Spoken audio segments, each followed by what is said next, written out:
back in like Yeah, sure. 5 or 10 minutes. Shouldn't be on the tape. Okay, cool. Let me just also just use the bathroom. Five or Get ten. some water. Yeah. Whichever is fine because I'm Okay. not eating or anything. I'll just stretch, get my water. So Okay. So 5 minutes. Be back. I think five would be good because you're gonna take a break also to get the stuff. So I think five is fine. Okay. Cool. I see you.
Yeah, way better.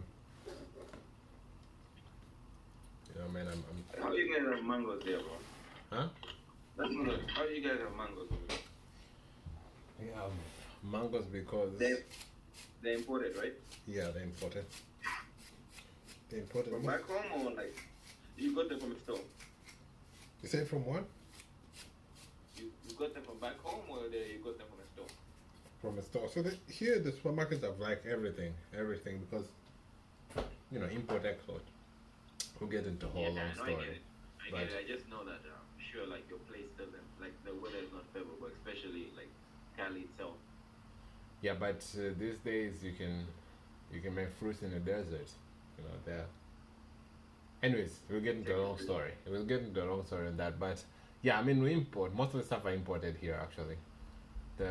But there's new scientific discoveries that are making seeds that can survive different. That's kind of like the progress that's happening on biotechnology. Seeds that can survive in harsh environments. So meaning you can plant, like for example, Saudi Arabia or Arabian countries can be able to make fruits and stuff like that using this technology. Yeah, I got it. And also there's greenhouses too. You heard about greenhouses? I know them, huh? Yeah. So greenhouses can make it possible, but it's not. You cannot farm a greenhouse. So greenhouse is more of an experiment. But anyways, long story short, yeah, imported. Okay. Imported. They're really good though, mangoes. People hate mangoes here though. I don't know why. People don't. Even I don't like them. Really, bro? Yeah, I don't like them. What? I think I ate a lot of them as a kid, so I don't really like them. But like in my country, there's a lot of them. So Sour mangoes or sweet mangoes? both. And you hate them. What's fruit that is better than? Oh, my computer is shutting down. My computer is shutting down.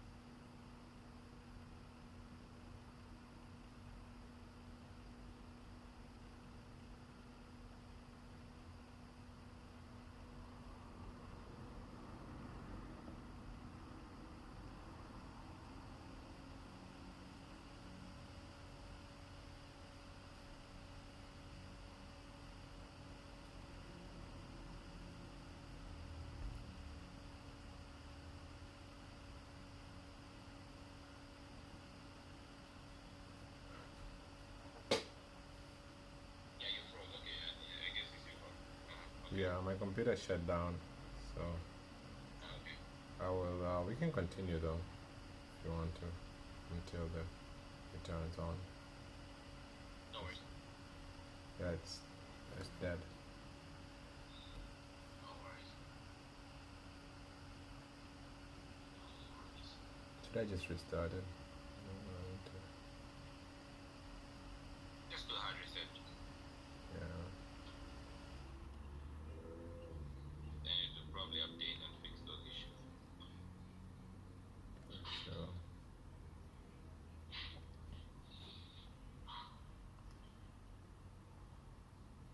Yeah, what fruit is better than mango? Bro, pineapples, apples, oranges.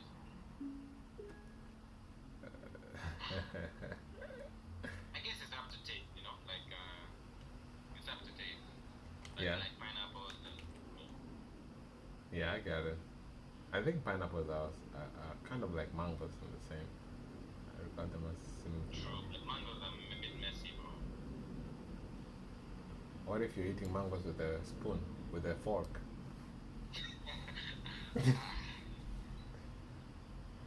Bro, mangoes and watermelon, which ones are messy? Actually, mangoes, bro. Because watermelon, you know, if you once you cut them up nicely, you can eat them with a fork, you know.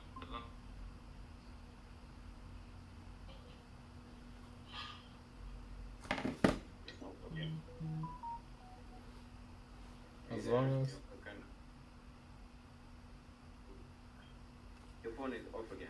I don't know if I'm mistaken or. Can you hear me? Yeah, I can hear you. Now you're back on your phone.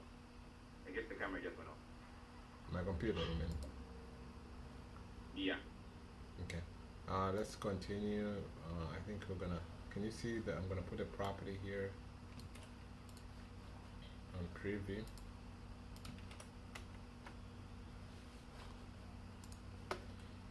Let me know when you've opened it. Continue.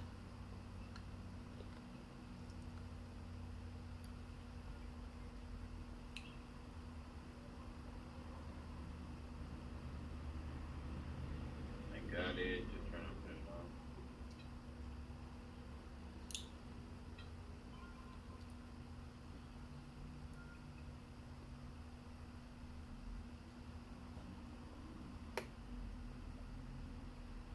You already opened it?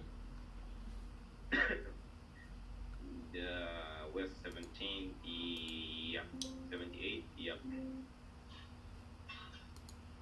But Okay. You're gonna read the like 30 seconds to read the thing and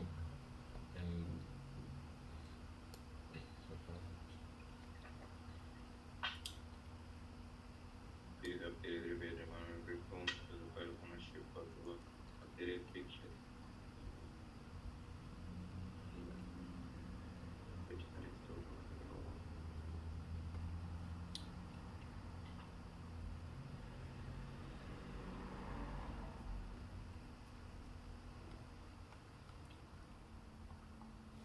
What is prorated taxes, man? I remember this term. I just don't remember it.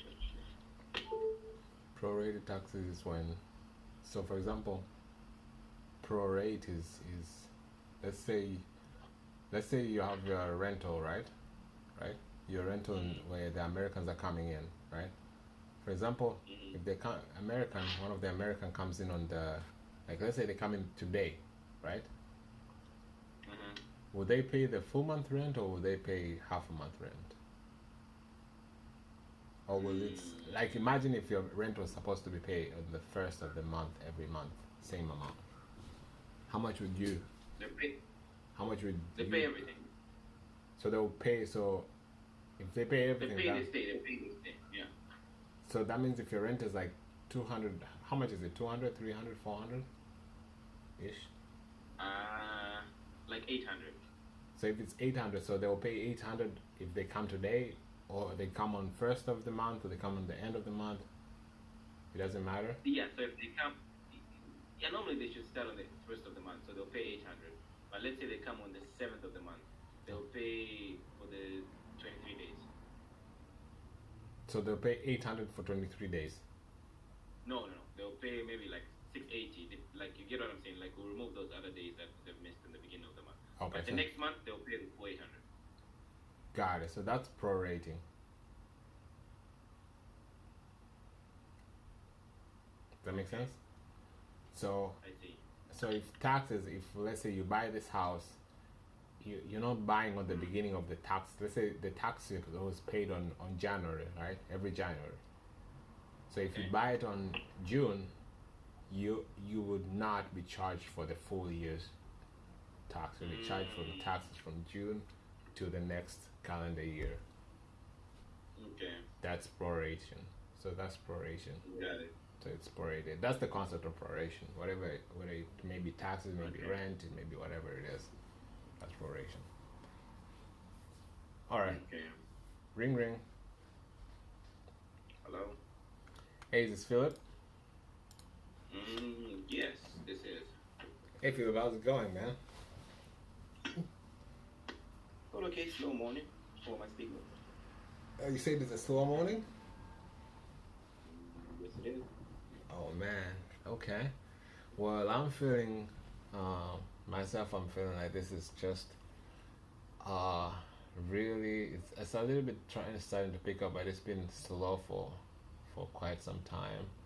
So I am looking at one of your houses here in 78th Place.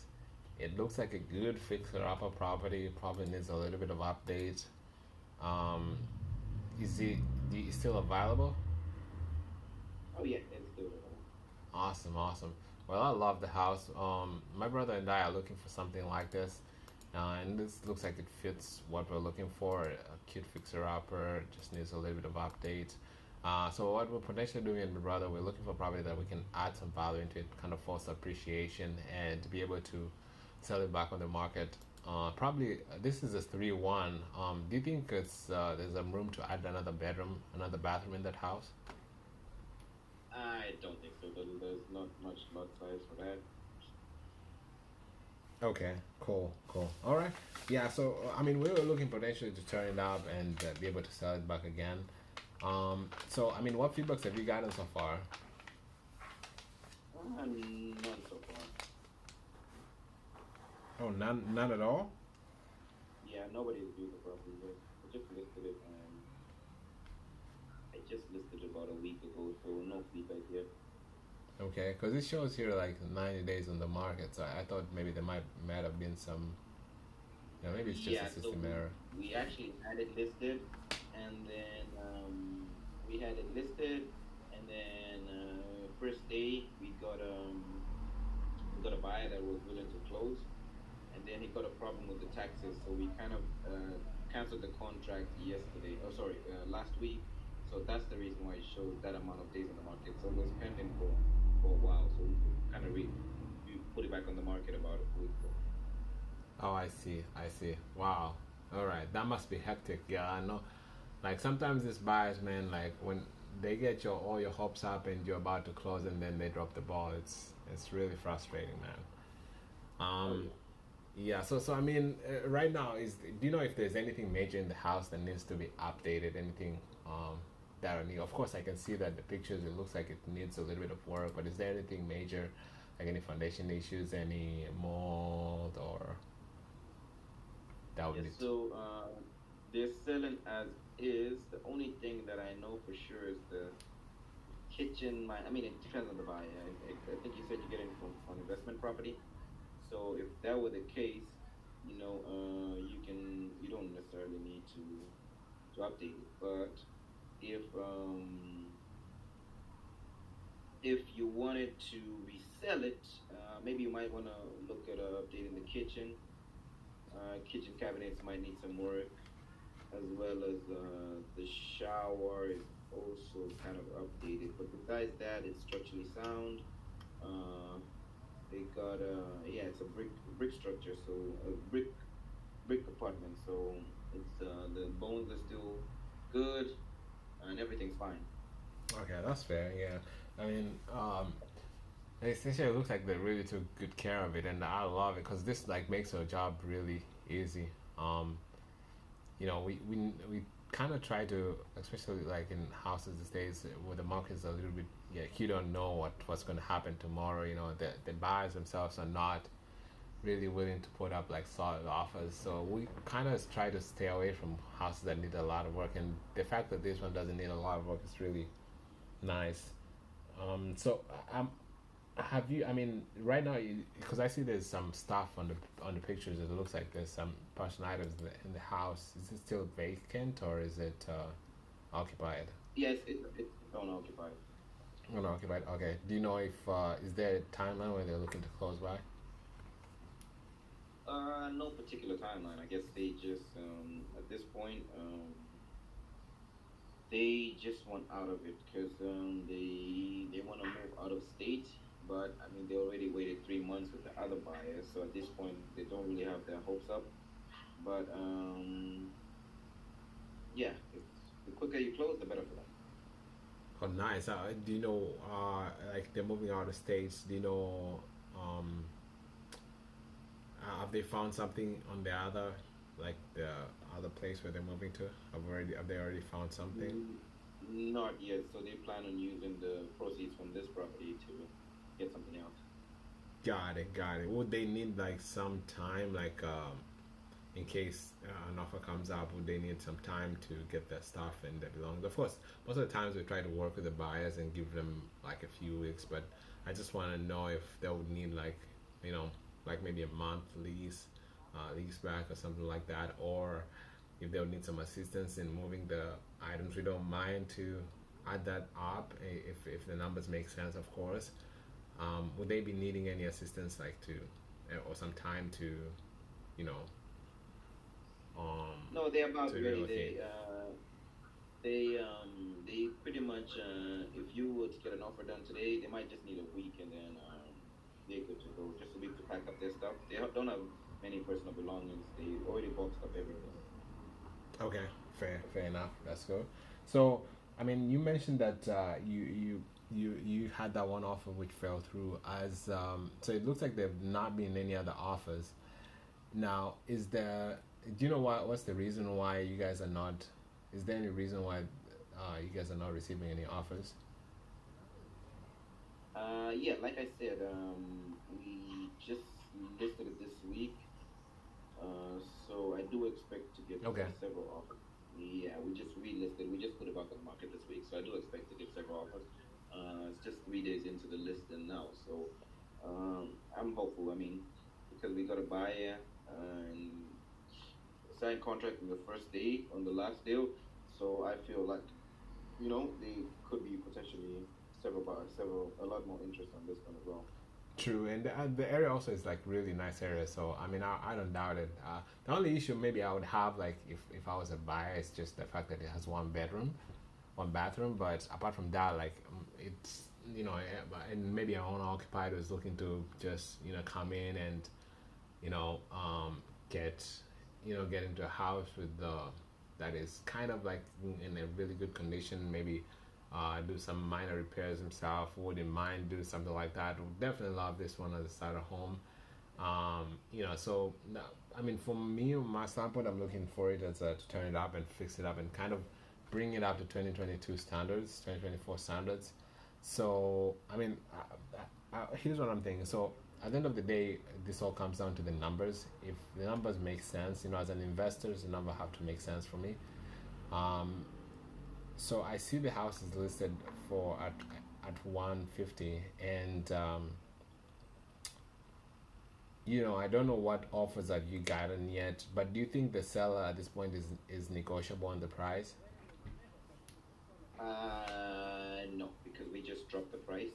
We initially had it listed at 160. Okay. So when we read it, we put it at 150. So they just dropped the price so quick, but I highly doubt they'll go below that. Did you get any more activities once you drop the price? Because usually that gets a lot of eyes. Not really, but like I said, it's just been 3 days, but I do expect more activity with this price because of what's going on in the area. Okay. See a lot of properties are selling. Fair enough. And so I mean, again, as I mentioned, like, the numbers have to make sense. So I'll go ahead and run the numbers and see where we need to be at. Now, if for us, we buy houses in several different ways, and especially for when you're buying houses a flip, most of the time they come in cash. Again, the numbers have to make sense for it to be a sound investment for us. And sometimes we do buy houses in several other different ways. For example, there was a house that was similar to this one here. It needed a little bit of work. Of course, it was not like fully updated, like HD TV, HD fix and flip TV show kind of house, but it was in a good condition. It was reasonable to be as a rental, and it just started on the market because everybody who was buying, the buyers, again, the interest rate rose up so high, so the buyers were not really in the market to buy. And what we did is that we came into that property, we kind of you know gave, gave them some money down, and then took over the property, either seller finance or subjects to, and gave them monthly checks for a period of time. Do you think your seller will be open to something like that? I don't know. I mean, I've not received any kind of offer. What exactly do you mean? Can you tell me more about it? Yeah, so what would happen? So, for example, if we were to get into an agreement like this, does this property have more? Is there a mortgage on it, or is this free and clear? It's free and clear. Okay, perfect. So in that case, it will be a seller finance. So, for example, most of the times when properties are, sitting in the market for a couple of days, um, it's either because maybe the buyers are not, they're not around, and due to the interest rate or many other reasons, or it's just not getting picked up on the market yet. So what we do in that situation, we come and offer the seller the asking price, the listing price, and then we give them a down payment. So we give them some money down, and then they're able to use that down payment to move to another property or purchase another property or move to another investment or do something else. And then the remainder of the balance we paid monthly, um, until the loan is paid off. So, I mean, at this point, if your seller is interested, we can get into another conversation. We can get into through a call and kind of explain better. And I can also send you some framework. And the advantage of this is that, like, in case a house, it mostly is a kind of a solution where, in case a house, you're unable to sell it on the market, we are able to pay the listing commissions, the listing agent's commissions, so that way the seller doesn't have to pay anything from his pocket. We give the seller some money down, we transfer title, so we take over all the responsibilities of the house, and they don't have to worry about any tenants, any termites, any repairs, any taxes. We take care of all of that, and then on top of that, we offer them some monthly payments, until the loan is paid off. So, I mean, if But this how is would that work if there's no mortgage?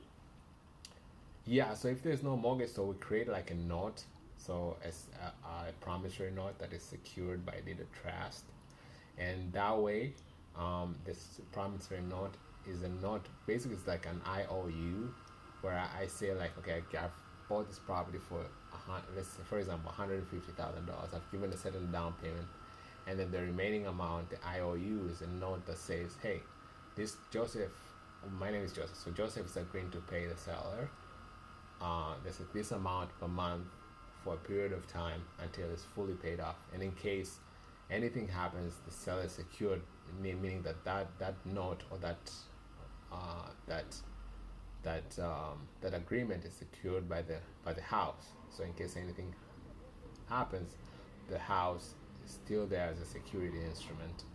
That makes sense? Yeah, I've never heard of a transaction like this. Yeah, they've been around for a number of years. In the past they used to do them a lot, especially in the years where the interest rate was high. Sellers would sell. You and I know that in the past, like, more banks that just were not so much. Not everybody could get bank financing, so most of the houses were sold on seller financing, and that was really common in the past. So it's something that has definitely been around a lot of times. We have an attorney who has done like 10,000 of these transactions, and we use them all the time when you do this kind of transaction, and it's clean. It's a really good transaction. It's benefit for you because you, at the end of the day, you get your house sold. The seller is able to sell his house. You're able to get your commission paid and move on to another project, and maybe we can do this over again in the future. Okay, interesting. Yeah, send it over to me. I can give the seller, but I'm pretty sure that we'll have questions, and I'll have questions as well, just because I've never heard of it. Yeah, and I want to make this as easy as possible. So what I can do, I'll send you the framework, and you can take a look at it, and I'll give you a call later on before you present it. That way we can answer any questions that you have, and if you want also, this is what I provide to most of the sellers that we buy properties from, is I'm able to get on the phone call with you and the seller, and I can just be at the sounding board. If there's any questions that they do have, of course they don't want to know who they're gonna do all this transaction with. They can get to know me, and if they have any questions, I can get to answer them. So yeah, that's definitely something that we can do. But I mean, on your view, what do you think will be one of the things that they would not, they'll be concerned about in terms of doing this? I guess the down payment, they don't really know you, so the down payment would be a major issue for them. So it just depends on down payment. That they might ask for a lot of money on that, and I guess how much it is that you'll be paying. Yeah, absolutely. And again, this is like, I might not be even your buyer, so this is like, we don't buy every property that you know we we don't buy every property we come in contact with. It just has to be a right fit for both of us. It has to be a right fit for you, and it also has to be a right fit for me. So when we get into that conversation on that call, I think we might want to talk about the down payment, and if the down payment makes sense for us, then we definitely can can get into an agreement. And there are other ways also to get the seller secured, because I think most of the times when it comes to the down payment, it's usually because, as you mentioned, that they don't know me, you don't know, like I don't know them, they don't know me. So yeah, there are the other security things that we can put in place that will make them feel very secured. Okay. Yeah, okay. So yeah, so let me get that over to you, a framework, and I'll give you a call later on after you review it, and that way we can kind of hash out any things any questions that you might have before we get into a call with the seller, if this is something that they might be interested in taking a look at. All right, that's fine. All right. Well, you have a good day, Philip. And by the way, do you have any other properties that that are fixer uppers, or maybe your seller might be interested in taking an offer like this? Nah, not right now. I mean, right now this is all I got. It's the only listing that I have. Okay. Well, appreciate it. You have a good one. Okay. All right, you too. Yeah. Bye. Yeah, bro. I will say that was a good call. At least you paid attention. You noticed that I told you that there's no note, so you kind of brought in the promissory thing into the picture. I would have choked, obviously. I would have choked over there. I think I've had it on a couple of calls, but not too many. So I would have choked. So yeah. I think it's just the number of repetitions we do. That's all. True. So because I was trying to tell you I was trying to see, like, to push you to the corner to say, like, it can't work, the sub 2 thing. I was trying to push you away from sub 2. You know what I mean? Yeah. And then I was pushing you away from cash offer because I know you would never come in on a cash offer. So I was thinking maybe you would say, okay, I can throw in a cash offer. Yeah. And actually, most of the calls we're gonna make on agents, the first calls are gonna be cash offers, because that's the easiest to find deals. Like, for example, if you look at this property, this is a definitely cash offer deal. Can you see my screen? No, you're not sharing. No. Share. So this property is definitely a cash offer deal, because it's good, but it's not. It needs some uplift. So Okay. I can now and then can come and see if it really makes sense as a cash offer. So I come here, I see it's sold. Like, I want to see how much I want to be at. So I'll do the comps first of all. Same thing as how we did the comps. 20. And then let's see how much is the ARV. You're wasting time here. Okay, so we have this. Let's see what's the ARV. That's not a comp. So take it out. I think we're probably not gonna find a comp. This is another thing. Maybe this is not a good fixer upper because there's no comps. That's the challenge of this kind of property. So I will not find a comp yet. I think this is not a good area to flip. Like, if you're gonna do a flip, you wouldn't do it in this area. Okay. Because there's no comps. Yeah, there's nothing, you see. So that's why it's even on the market for 90 days, and then it's a fixer upper. So, like, it's tough for if you're gonna buy it as a fixer upper. So now let's say you look at it as a rental, that gets complicated, but you wanna see if it will. So the rental, usually for rent this, and it's usually 50%. You go 50% of the rent that's gonna be your mortgage payment. It should be at least more than, like, your mortgage payment should exceed 50%. Because most of the times the rent 40% is expenses, 40 to 50%. So let's assume it's 50%. So 50% 700, and let's say we were to purchase this property.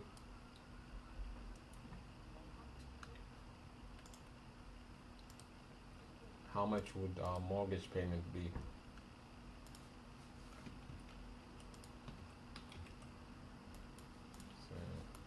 Because that's not an updated, that's another thing. Maybe we might need to update it. So you don't have that stuff, man. Anyways, let's just say here. So if you do that, our mortgage payment is 1100. So it's not, there's no money, because you're paying 1100 mortgage, and your rent is 1400 maximum. So you're not making. Yeah, only 200, too less.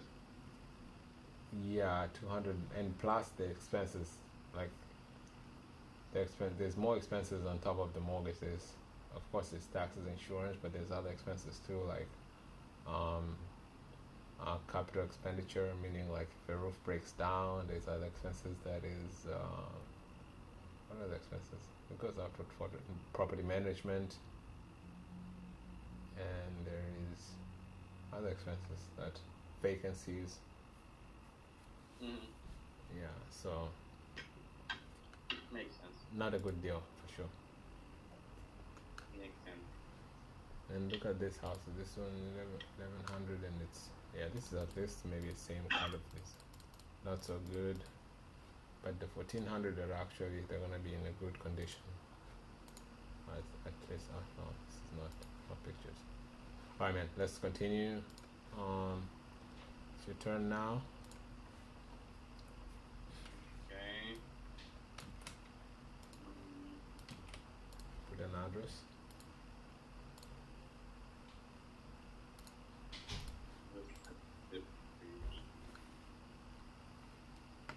Oh, there's no pictures. But anyways, let's just watch the remarks. What did you remember yesterday?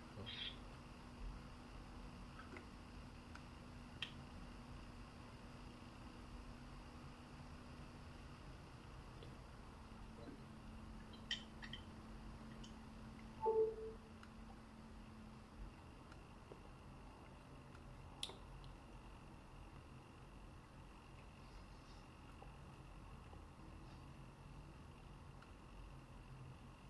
What are they saying?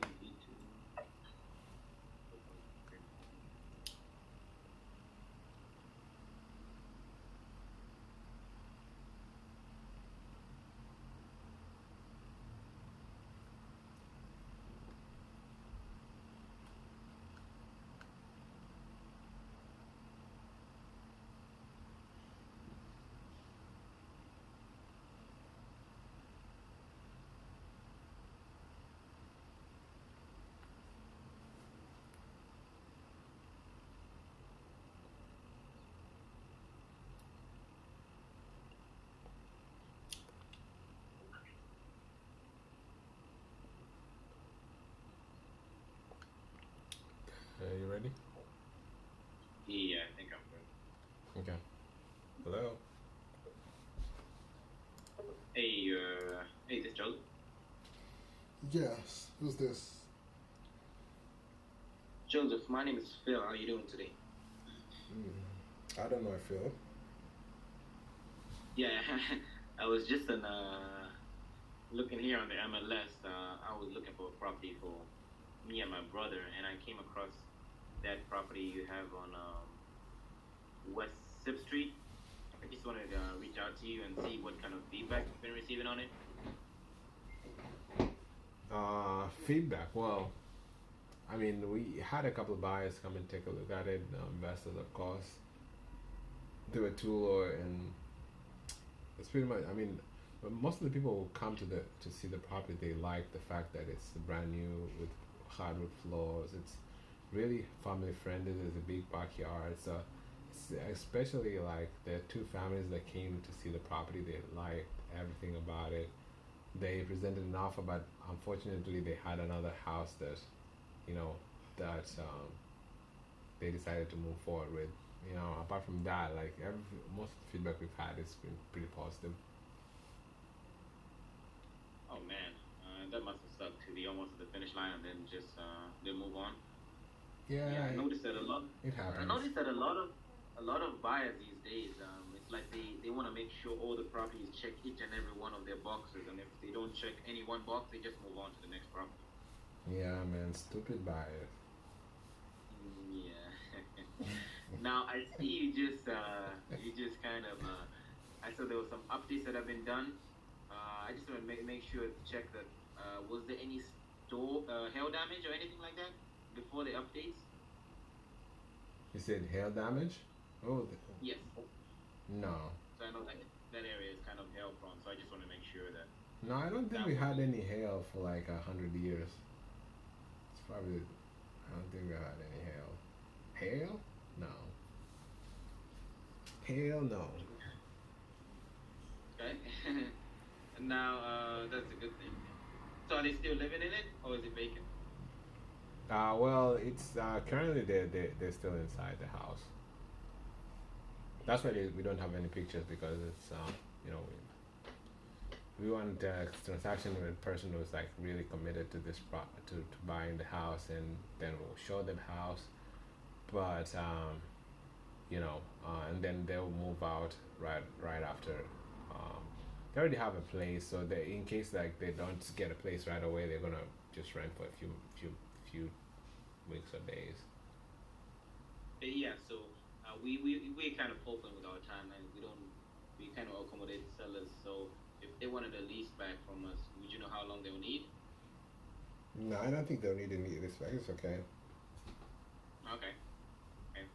Yeah, and I was also just a little surprised because I can tell they just bought it and put a lot of work into it. I'm kind of surprised why they would want to sell so soon. Did they not like the neighborhood? No, I mean they love the neighborhood. Actually, that's the reason they moved here.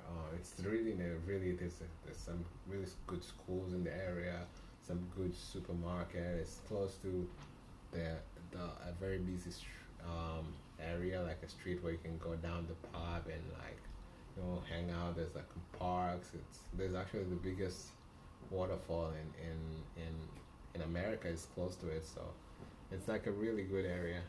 But the reason they're moving out is because they do this for a living, so they go into a house, they fix it up, and then move every couple of years. So this is one they're fixing up. They already have an eye on another one which they're looking to move after, and yeah, that's pretty much what they do. Oh, perfect. So it's like sounds like me and them are kind of in the same line of business. What's your line of business? Yeah, so pretty much we come in, we'll either buy and hold, keep it as a long-term rental, or if a property needs work, my brother and I will buy it, put in work into it, get it into 2023, 24 standards, and then resell it for profit. Okay, cool. That sounds interesting. That sounds interesting. Yeah, I mean, if you're an investor, obviously this property might not be a good fit because they're not willing to reduce the price. They're not taking lowball offers. Yeah, absolutely, and I wouldn't want to insult them with a lowball offer. But if I was to come in on a cash offer, are they flexible on that price or are they firm on it? I mean, what's your offer? It all depends on the offer, you know. Yeah, I mean, I've not run my numbers right now, but I will tell you, since I'm looking at it as a business, so it definitely has to pencil out on paper for us. So for us to add it to our portfolio, I know if I came in on a cash offer, I may not be able to come even close to their asking price. So I won't even submit the cash offer because, based on what you're telling me, I don't even think they'll be interested since they're in the same line of business. But Joseph, what I'm thinking though is I can probably offer them full asking price if they'll offer the terms. And what I can do, we can structure it. It's like an assumable loan, but it's structured a little bit different. So what we'll do is we'll actually leave that mortgage in place, and we'll take over the payments, and then we'll give them some down payments. Something we can come up with. Sometimes we can come up with the seller's down payment money and just take over the mortgage, and it's like uh, and if that's if they have significant equity. So yeah, do you think that's something they'll be open to? No, I don't think they would be interested in that. Thank you though. Yeah, and I mean, I completely understand. I always keep it as a plan B, so, just always selling it to conventionally, traditionally is always the best way. But if that doesn't work, I mean, you can always keep it as like your backup plan in case that doesn't sell. Okay. Yeah, but so I can shoot over that to you, and No, I don't think they'll be interested in that. They want cash, because this is like something they need to move it to another investment. So they need full cash. They cannot do anything subject to or seller finance. Not interested. oh, okay, great. Yeah, I mean, I actually closed on a property the last month. similar to this, where a seller was he was an investor as well, so he needed a certain amount in order for him to put down on the next property that he was about to purchase, and we came to an agreement on the down payment that he needed for that, and we actually paid him that down payment. So, I mean, it's always just depends on how much they're looking for to move to their next project. Do you happen to know a certain figure that they're looking at? I mean, the full amount, 300,000. If you have that, we can work with you. We don't mind closing in day. I mean, as long as you can get that the closing table, then we'll be all good. Got it. Got it. Yeah. Okay, Joseph. It sounds like I may not be the right buyer for this property, but do you happen to have any other properties where it's either needs some work or the seller might be open to structuring a deal in this kind of way? I mean, even if I had like, I don't know you. I don't know you, so I wouldn't want to get myself involved in something like that. Yeah, it sounds risky. Oh, not at all. I mean, it's been this way of doing purchasing homes has been around for years. You know, we actually work with an attorney that's closed more than he's been in the business for like 30 years, and he's closed more than 10,000 transactions like this. So I'm always happy to answer any kind of questions you want. You know, show you my bank statements and give you refers of a couple of sellers that I've bought the property from, and they're actually happy with. So you know, if you're open to it, I can definitely shoot that your way. Okay. Yeah, I mean, nothing right now. Got it. Okay. Yeah, I mean, I'll shoot you all over an email. That way you have my the contact card, and in case anything pops up in the future, hopefully we can work together on one of your properties. Okay. All right, then I do appreciate you taking the call, and good luck in getting this one sold. Thank you.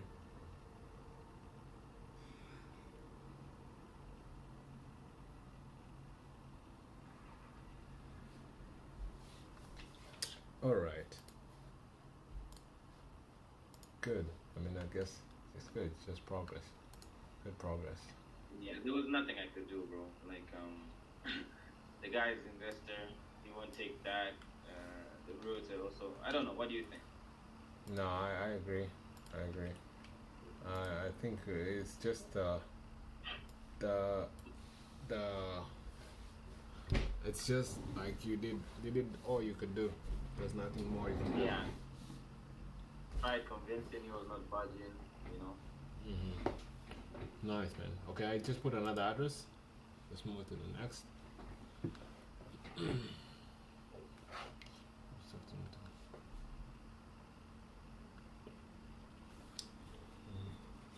Logan Square.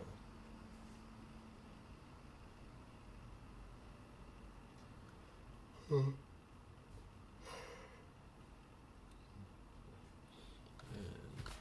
this guy went to all capital letters, man. Cap it up. Cap it up. Cap it up.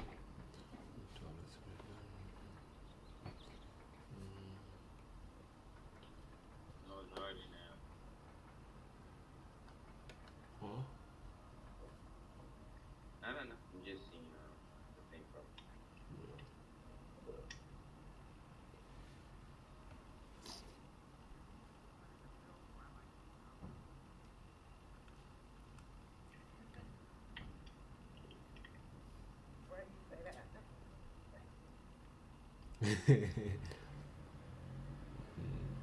No attention to details left. This guy is crazy. Ready? The house is good though. Yeah. $1 million house. $1 million. Big. Did you pay $1 million for this house?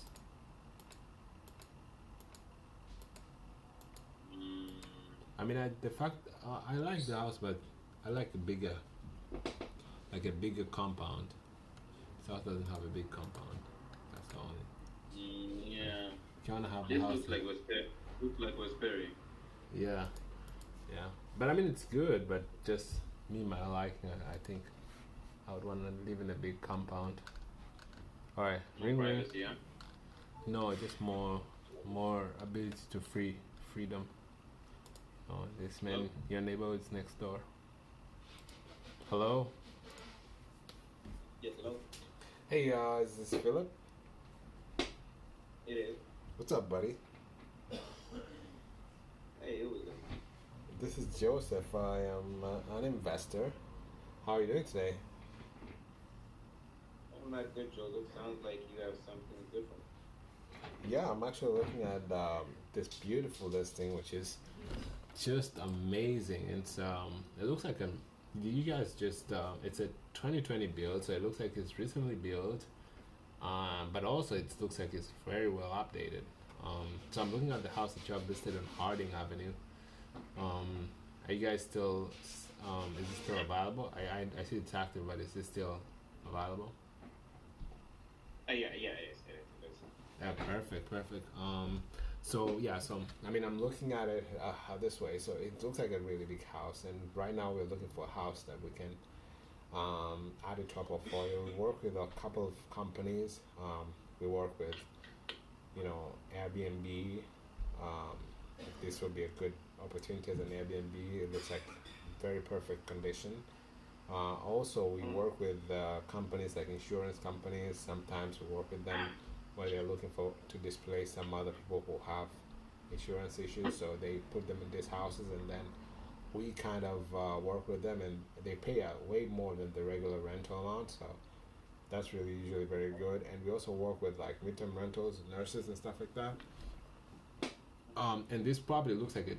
I like the fact that it's really huge. So, yeah. So I wanted to get into to get to pick your brain and kind of see where you guys are at. What kind of feedback have you gotten so far from the market? Yeah. I mean, what feedbacks have you got from people who have seen the property? Well, a lot of people came through. They liked it. I cannot hear you, Phil. I'm saying a lot of people love the property. You're still very People far. love it.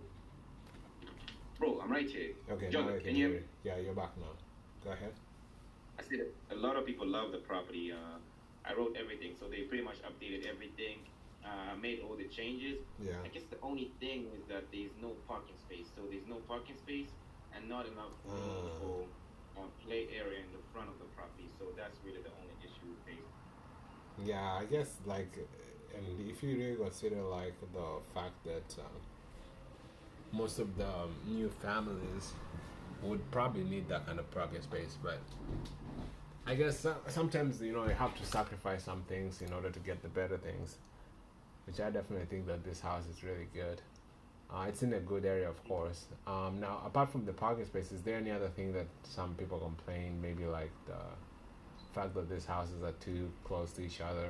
Is there any other issue that came up? Not really. I mean, that's typical Chicago standard. So most of the buyers are aware of that, so they don't really complain about that. Okay, cool, cool. No, have you guys received any offers so far? Yeah, we did get an offer. It was an investor offer. It came in at about, I think it was 878, and the sellers turned it down. Got it, got it. Okay. Well, that's fair. I mean, is it currently occupied, or the seller's still inside? Yeah, they live on it. Okay. Now I see they just recently built this house, and why are they looking to sell so quick? Did they not like the neighborhood? Yeah, so the husband just got a new job, and he needs a place with a bigger parking space. So he got a new job. You know those kind of jobs that give you additional benefits like extra cars and that sort of thing. So he's finding it difficult to park his cars in that area. He needs to pay for like parking space elsewhere each and every day. So he just wants a place where he can be comfortably parking his cars and move around. So he also has the same issue with that place. Oh wow, wow. Yeah, I guess he's having good problems to fix, because imagine you have like a better house and then you get a better job with more benefits, and now you have to find a better house. What a what a He's con- in a good space. I mean, he's a really smart guy and he has a good job. So he's not really tight on money. Yeah, but I guess he just wants to move away from this one. I bet, I bet. Okay, so I mean, so it looks like you guys dropped the price a bit. Is the price negotiable? At this point, no, it's not because we've had it listed for quite a while, but now they're just fed up. They want out of the property, but also they do have quite a bit of equity in it, and they want enough money to buy the second home. So that's the reason why the price is kind of fixed.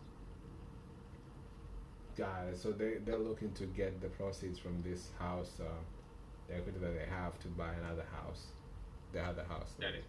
Okay. Now, I mean, what happens if they don't, if it doesn't sell? You probably just rent it out. Okay. Okay. Got it. So they don't mind I mean, we renting. haven't had that conversation yet, but that's my assumption because I know he's money's not a big issue for him. So I'm just assuming he might rent it out because at this point he needs to leave because of the cars. Got it. I mean, um, wow, that's really tough. So I mean, at this point, so if they don't, they definitely have to move because they don't have like the space to put all the cars and it just the house is really nice though. Like it's definitely gonna make a good rental. Um, Now here's what I'm thinking. So there was a property that we purchased a few months ago. It was $1 million property, very huge, similar to this in the south part of Chicago.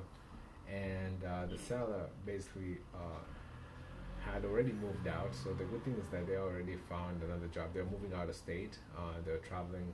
You know, they had this. They came to Chicago a few years ago, and now they are moving to another closer to their hometown, and they had to sell this huge house, which nobody at that time, you know, the interest rates were really hot and very high, and nobody was able to purchase the property. So what we did on that property, we came in, gave them some down payment, and took over the existing mortgage.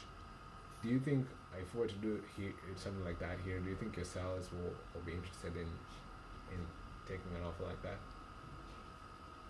Well, I tell everyone, I mean, shoot your offer. Like I said, they're not really strained on cash, so they might be something that they could consider.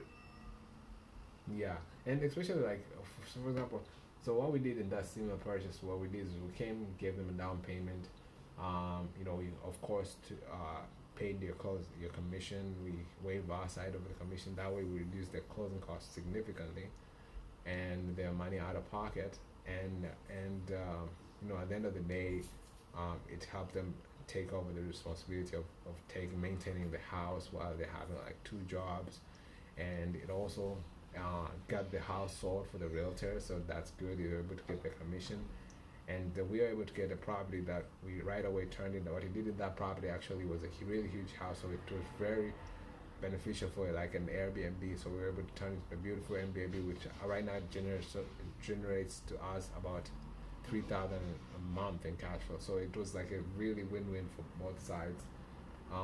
Now, if we were to do something like that, do you think if it's even worth presenting? Because you said like they don't mind renting it out. They don't mind like doing something like this. They're not straining cash. Do you think it's? Do you think they're open to taking a look at an offer like this, or do you think we should? Think they're willing to wait a little bit more and explore other options. It all depends how credible you guys are. I mean, the guy is in finance, so he's pretty savvy. I've done a couple transactions like this. He's pretty savvy, so I guess you just have to convince him in terms of the way you structure the deal. What do you think? Yeah, so I get like that's amazing. That's amazing. So yeah, I love when I talk with somebody, and it looks like you yourself. You're very savvy too. Like you know what you're talking about. So it makes this whole lot easier because you cannot imagine how many times I've talked to a realtor and they don't know anything about subject to. So whenever I talk to somebody like you, it makes me feel very good to talk to somebody who also knows about this stuff. So yeah, I mean conversation in terms of the deal structuring. So what I can do is I can send you a framework and you can pass it to him and see what he thinks. And basically the terms, it really depends on what they're comfortable with. We've done a lot of this transaction. We own about 7 properties, and most of them are subject to purchase, most of them subject to.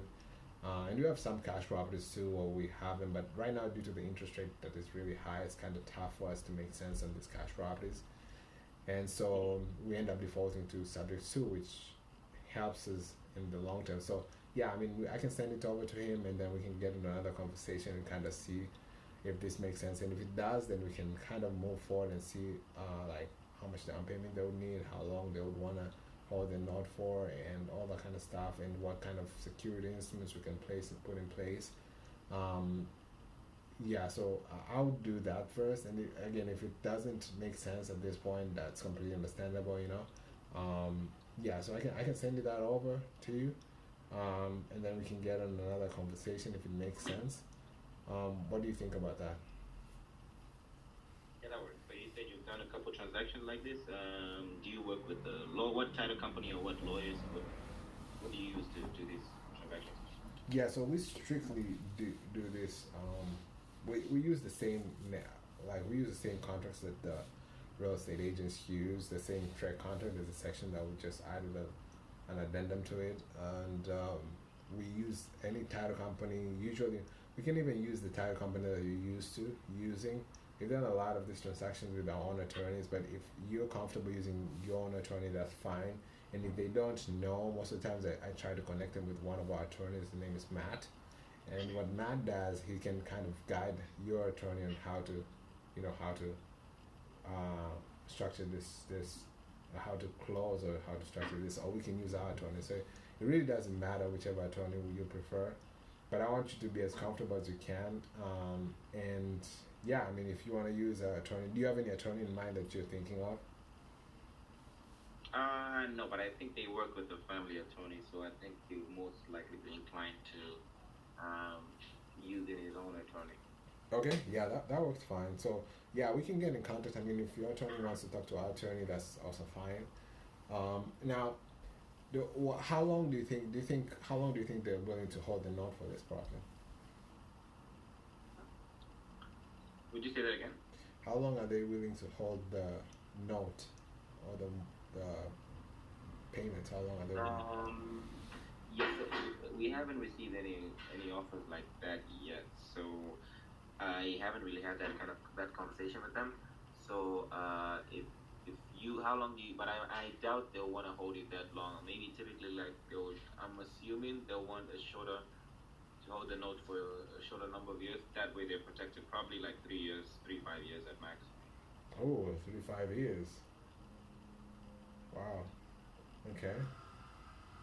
Yeah, I mean, typically what we do, the shortest we've done is 7 years. The fact is, it's just because it's much safer to do longer terms than these shorter terms. It helps us kind of guarantee if there's any market downturn, we're able to handle that well. And when we refinance, we have, like our refinances, we're able to refinance the property out in case the market drops down. So 3 years is kind of risky for us, but I never say never. We can definitely see how the other terms are, and if it makes sense. At this point, I can send you the framework, and we can kind of see what makes sense for the seller. If they're even open to it. At the end of the day, this is not their first option, and if they're open to it, we're open to doing it. If they're not, then it's all good, and we can potentially work on another property in the future. Yeah, that works. Okay, cool. So let me send you the framework. I mean, do you have any other property you're willing to take? They're willing to do something like this? Not right now. I do have another listing, but it wouldn't work for something like this. It's a full gut job, so I know it wouldn't work for you because you need to come in, do your work before you even start getting any passive income out of that one. Got it. I mean, okay, so it's a gut job. Do you know if it's like have you guys already have some offers on it already or no? Yeah, I think I've listed it fairly recently, so I think we got one offer of 20,000 on it. They're pretty much just selling for the land value right now. We got an offer of 20,000 on it, but the seller declined. They want 32,000 for it. Got it. Okay. Yeah, I mean we don't do gut jobs. We do gut jobs, but we don't do like fully from ground up. So maybe we'll pass on this one. But if you have any other property that it needs work, I definitely like to talk to you, and I can send you my contact information, my ideal criteria that we're looking for. Most of the time, it's 3-2. That is in a reasonable lot size, and yeah, if it makes sense, we'll definitely make an offer. Okay, perfect. Yeah, just shoot over your contact card and we can pick it up from there. All right, thank you. Have a good one, Philip. All right. All right. Yeah. Yeah, there's definitely some progression. Progressive, huh? Definitely progression. Yeah, man. Okay, let me put another property. You wanna say something? Sounds like you wanna touch on. No, I said there's definitely some progression. It was a good one. Oh man, Phil giving me compliments. Okay, I believe you, Phil. Okay, West School Street, right? Yeah, this property is good, man. Look at the pictures. It's A-class. Does it end with VV or am I No. seeing something else? That's just a mistake. Okay. Wow, 3 million. 3 million, my friend. Wow. There are 2 single-family homes that are nearing their completion. Yeah, why are you sending me the expensive ones? You know this one is not an investment property, bro. Okay. Their gorgeous 3-story parks are located at the heart of Lakeview, boast high-end finishes, high ceilings, 4 bedrooms up, and 2 bedrooms in the basement, 6 bedrooms, and best of all, 3rd floor recreation room with sliding doors to a massive roof deck with city views. The home is city living room for sure. You ready? Mm-hmm. Hello. Hey, ring. Am I speaking with Joseph? Why do you sound like a scam? Is this a scam? Of course not. I was just looking at the listing that you have on West School Street. My brother and I were looking for a property to purchase. Just reaching out to see if I could pick your brain on it, see what kind of feedback you've been receiving on it. How did you get my number? Well, your number is on the listing on Zillow. Are you not the listing agent for it? I'm a listing agent. Yep. So I was just trying to reach out to see what kind of feedback you've been receiving on it. I mean, the property is not yet finished, so it's kind of it's gonna be up in the market this May. This I think yeah, it was supposed to be May, but it's probably July. So Okay. we're right now, if somebody's interested in coming and see a property, we'll probably schedule a time, and they can come and check the property out. They're about to finish their renovations, so it's a pretty good property. Okay. Now I see it's these two, one on 1225 and one on 1227. Are you selling them as a package deal, or you can sell them individually as well? Individually, I mean, it's all depending. If you want to buy both properties as an investment, that's fine. But if you want it as a single individual house, that's fine. Okay. So I see that it's gonna be a new build. Are they sellers builders, or are they just building something to resell, or what exactly is going on with that? So you say that you see it's a new build? Yeah, it seems to be a brand new property being built from the ground up. So I was just trying to see if the sellers are builders, and that's the reason why they're selling this property. Yeah, Why exactly. build? Exactly. Yeah, it's in 2024. It's in brand new property, not been touched up. It was a vacant lot before. It's in a good neighborhood. Like you can see the whole of Chicago. Such a beautiful city, and yeah, I mean builders. My builders, I've been working with them for a couple of years, and this is their best product yet. Got it. Yeah, I know a lot of builders these days having some incentives on the purchase of the property. Are there any kind of incentives they're offering on the purchase of it? For sure. Like, one of the incentives is if the seller is, needs some assistance on down payment, they can do that. It all comes down to you, how qualified you are. If you are qualified, they're willing to work with you and get you a better deal. Perfect, perfect, perfect. Seems like they'll be a really easy seller to work with because we're definitely qualified. Now, I noticed you said something about down payment. So, are they willing to work on the timeline with that on the terms with that transaction? For sure, yeah. Okay. And what kind of down payment will be required for it to work out? What do you mean? I don't understand. You said that they're willing to work on the down payment. So is there already a mortgage in place, or they're just willing to sell a finance it? No, they're not doing any seller finance. Down payment is if you get a loan and let's say you don't have enough down payment, they can kind of compensate that amount through seller credits. Okay. Okay. So in terms of yeah, because I know that builders, they're probably looking at using the proceeds of whatever they get onto their next project. Is that the situation over here? Absolutely, man. You're a smart man. You know this. How long have you been doing this, by the way? Don't sound like an amateur. Yeah, I've been at it for the past 5 years. We also usually just come in, do some updates on the property, and then resell it. So that's why I'm familiar with a lot of things that are going on. But like, I thought it would be a situation where they might not need the cash right now. We could have structured something where we could have just carried on the loan or given a down payment and then spread the payments over a certain amount of time. But it looks like this might not be that kind of property. It's definitely not a fixer upper, and also they're not willing to play subject to or something like that. Got it. Okay. That being said,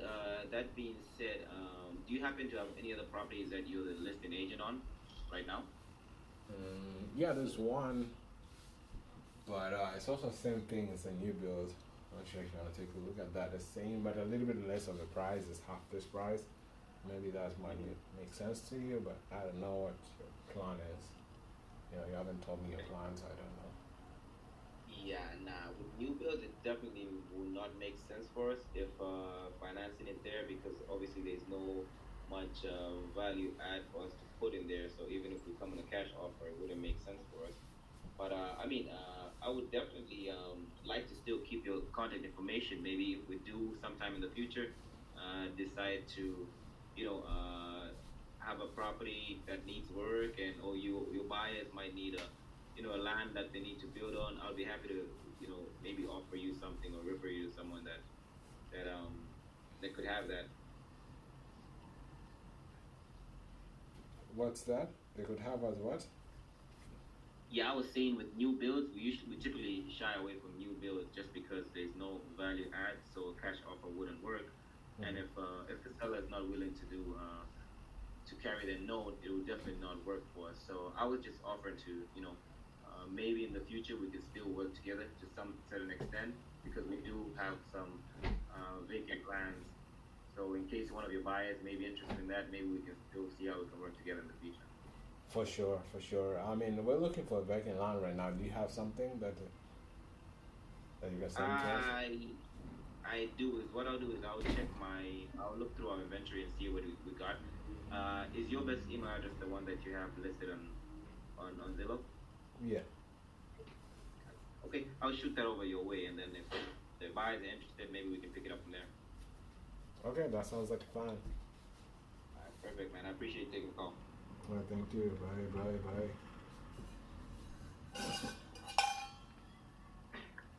Okay.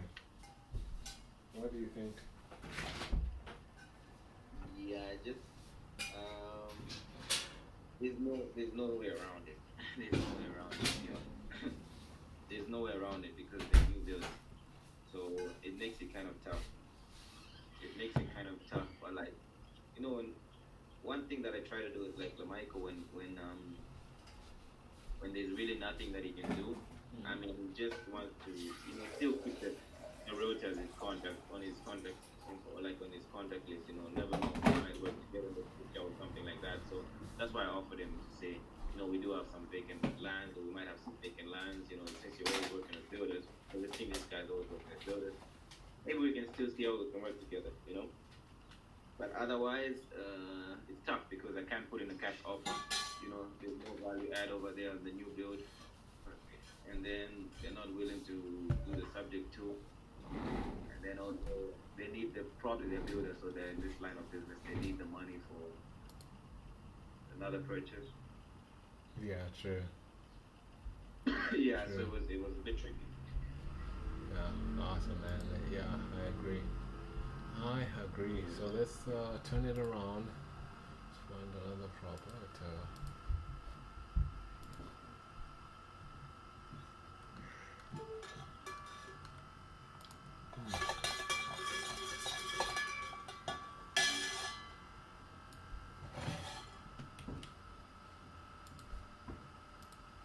Okay, let's put a property on the chat.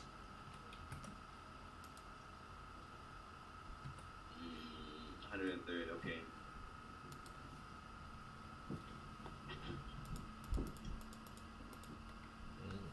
Juicy. Juicy, juicy, juicy. Baby, stop the car.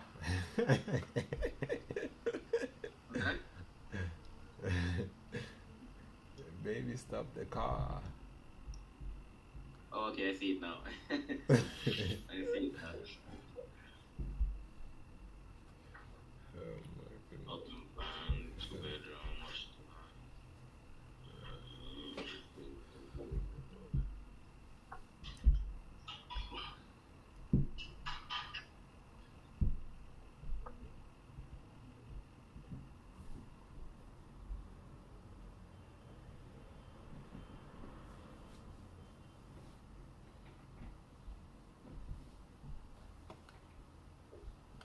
Easy to show. This guy is a gangster.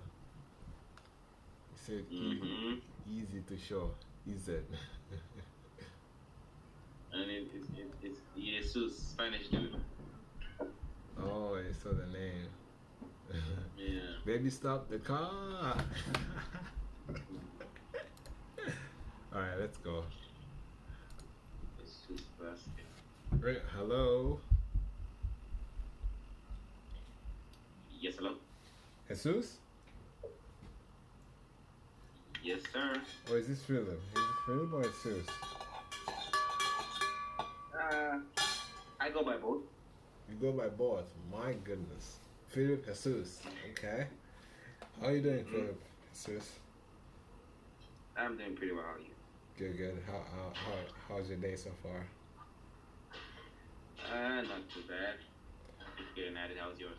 Good, good. I was hoping to make it better, so I'm taking a look at one of your properties. A beautiful, beautiful house you have here listed on 103 103 Street West. Mm-hmm. What about it? Yeah, so I'm looking at this property. Of course, it looks like it's really well maintained. To my partner and I, my partners and I, we purchase properties to add them to our portfolio. We do a lot of we do a lot of investment, real estate investment. We're looking to purchase a lot of properties to add to our portfolio to improve our cash flow and cash on cash return. And so this looks like a perfect little opportunity for us. Looks like mostly it's gonna, since it has like 2 bedroom, we're able to get like tenants inside there, and it looks like it's in a good location. So I wanted to get kind of in touch with you and see, get a little bit of updates or a little bit of more information. I've read on the listing, and it looks like, you know,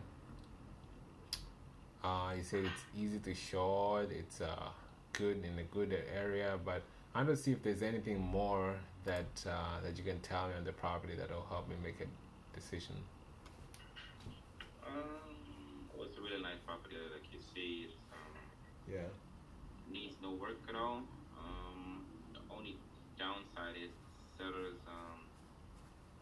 the timeline. So the sellers might need some time in order to move out. They're currently looking for another place, so they need 2 months in order for the next place to get ready. So, I mean, besides that, no work needed. It's been fully updated.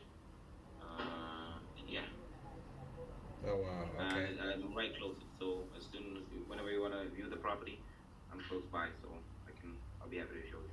Oh, that's nice. That's nice. So, yeah. So I mean, few things. So you say that first of all, the tenants. You said that there's it's the sellers live inside, so they're currently looking for another house. So it means some time, like 2 months, and you're also close by. So that means like anytime we want to come and see the property, we just have to give you a call and schedule a proper time to come and view the property.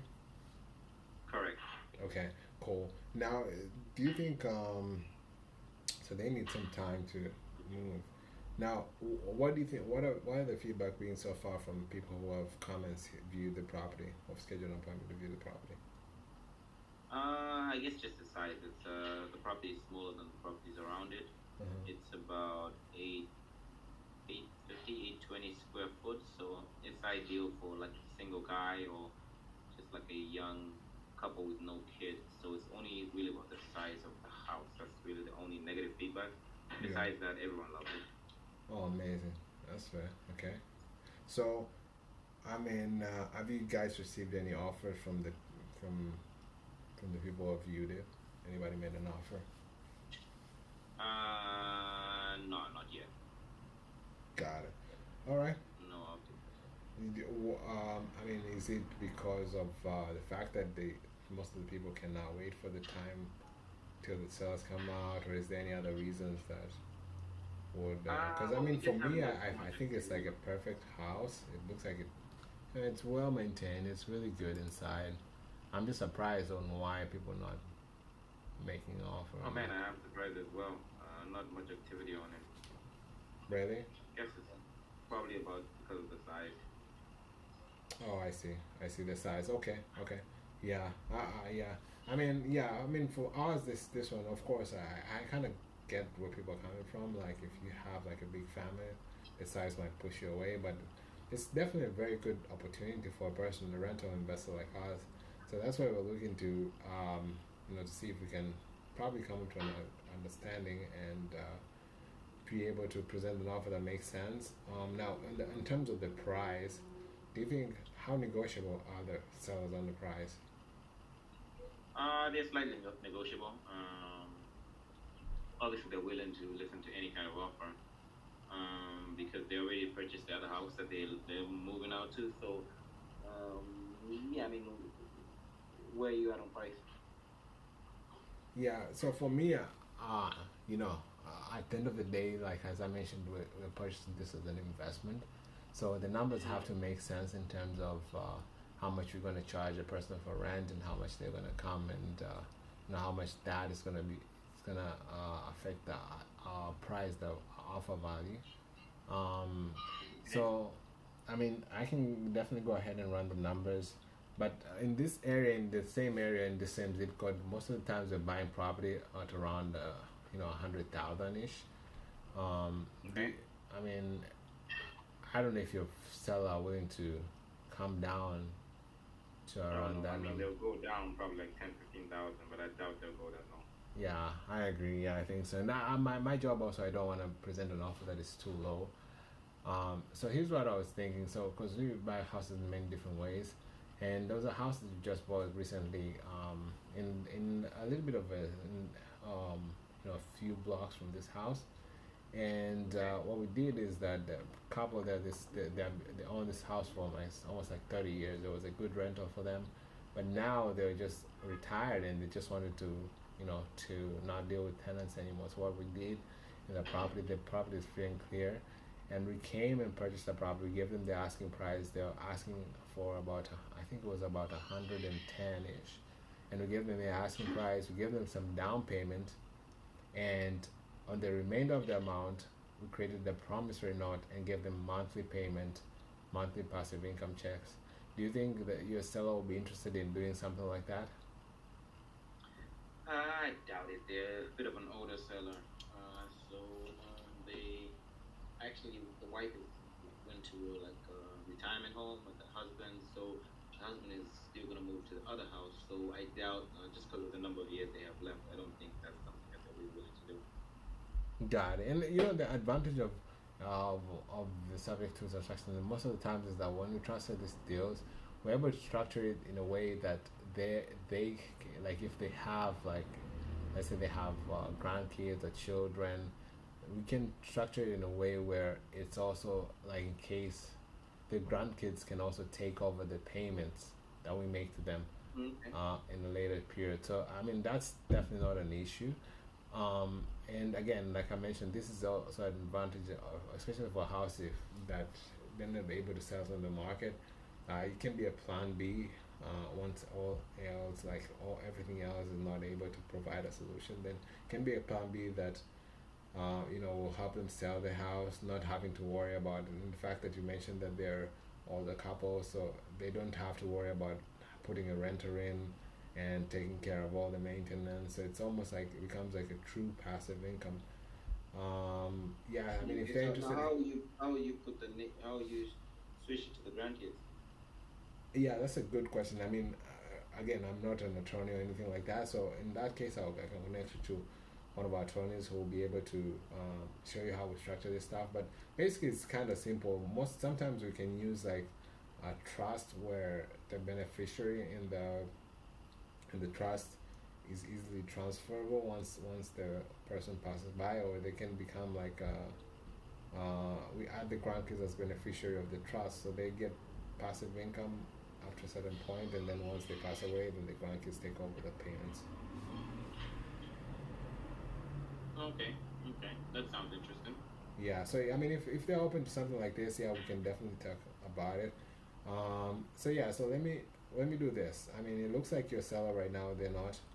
I'm not sure. Do you think they'll be open to something like this, or? I haven't. I'll need to reach it over to them because I'm not too sure, to be honest. Okay, let me send you a framework, and maybe you can pass it over to them and see what they say. And if they're open to taking a look at this strategy or this option, I can get another call with you. And if they have any questions, also we can get on a 3-way call, and that way I can answer all the questions that they have. Yeah, so I mean, I always tell like realtors this is kind of like a plan B, but sometimes it can become the best option for a person, especially if they want to get like those monthly income checks. Okay. Okay, so yeah, I appreciate the call. Do you have any other properties that you'd be interested in selling right now? Well, yeah, this is the only listing I have right now. Okay, cool. Thank you. Well, I appreciate the call again, and hope to talk to you in a bit. All right, sounds good. Yeah. Hey, so is that true on the subject too? I haven't heard something like that. Okay, yeah, that's true, but I don't know how it's You just structured. say that, huh? I forgot how it's structured. I didn't know how to explain it exactly, but when the person is so there's a couple of ways actually, but I'm trying to figure out a way. Because here's what happens.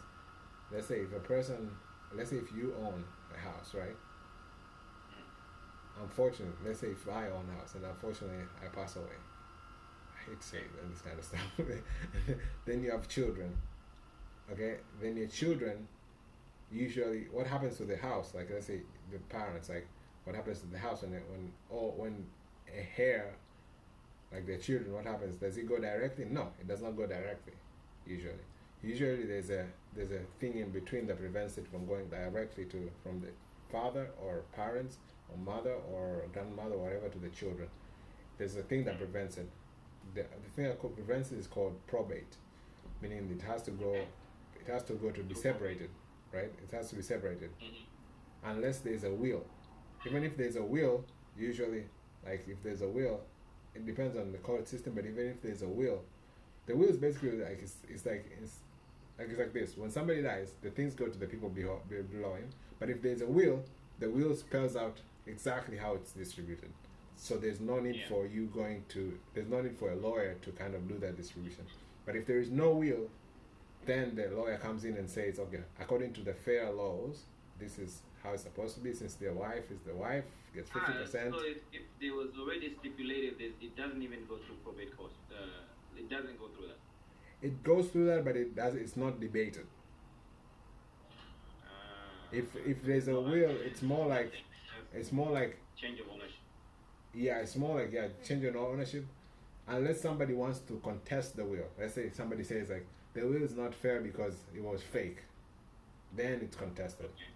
But if it's not, then the will acts as a law, like it has. Because Okay. if you like say if you're the husband and then I will everything after I die, like let's say let me give you a scenario. For example, husband and wife, and then there's a child, right? Husband, wife, and child. You if naturally if you die without a will, the all the proceedings goes to the wife, I think, and The wife then and the the wife oldest, is oldest child. what's that? I think the wife and the oldest child, or the wife and the. Most of the times it's usually the wife. Then the wife has to take care of the child. I think it doesn't go to the child. I think it goes to the wife, and then the wife is responsible to taking care of the child, and the child has kind of like a stake. But if you have a will, you can decide to have a will and say like the wife gets nothing, and then the child gets everything. Like so, the will kind of dictates above the law. If that makes sense. How they split, yeah. Yeah, but there are certain laws like that. For example, like state by state can be different. Like New York laws of probate can be different from other states and other whatever. Okay. Now, what happens now if you put it in a trust? Because if you put in a will, whatever, they still have to go to the probate and the probate whatever. But if you put in a trust, what happens because a trust doesn't die? Do you get what I'm saying? Like it's not. It's if you put in an LLC, Not a living being. yeah, it's not a living being. So what happens is just like you put in a trust, and then the people who are owning the trust kind of changes from child to father, from father to child, something like that. I see. Yeah. Anyways, too Makes much. sense. Yeah, so that's why trust. And trust are really complicated. I don't want to get into it, but there are a lot of things about trust. There's revocable trust and irrevocable trust and all that kind of stuff. Yeah. True. Actually, even like when you skip trace stuff and code calling, you'll be like something trust, revocable trust. Like I saw even the name is revocable trust on the. Yeah, so revocable, I forgot. It's a long time since I read about revocable, but revocable is when they cannot be revoked, meaning they cannot, like they can be contested. For example, if somebody irrevocable, I think I don't know. They're really complicated. They're not complicated, but they're kind of confusing. There's the death part that plays a part on the irrevocable, and then also there's the rules part. Like on the irrevocable, you can change the ownership, and the irrevocable you cannot change. Like once the owner, like once the beneficiary is set, it's set. And also the irrevocable, there's also an issue that when a person irrevocable is also about death, because if it's after the one person dies, then the trust cannot change at all. For example, happens when, like, let's say Walmart, right? Walmart, the original founder of Walmart, set the trust in a certain irrevocable way, where after he died, no matter what the children do, they cannot change the structure. Like that's kind of how it. It's complicated, but I forgot how it. I don't want to explain something wrong, but that's pretty much how you can think of it. All right, let's continue with the next, which is Moody. Revocable, irrevocable. But yeah, if you don't have anything, you better put it on trust. For sure, trust. Better than LLC. Yeah, better than LLC. Because trust. Another thing for trust is that you can avoid paying taxes with trust. I forgot how, but you can avoid paying tax. If you die, if you die, your people will inherit. They don't pay the taxes on the property. Okay. Yeah, there's an inheritance tax. I added the property on the chat. You don't pay an inheritance tax.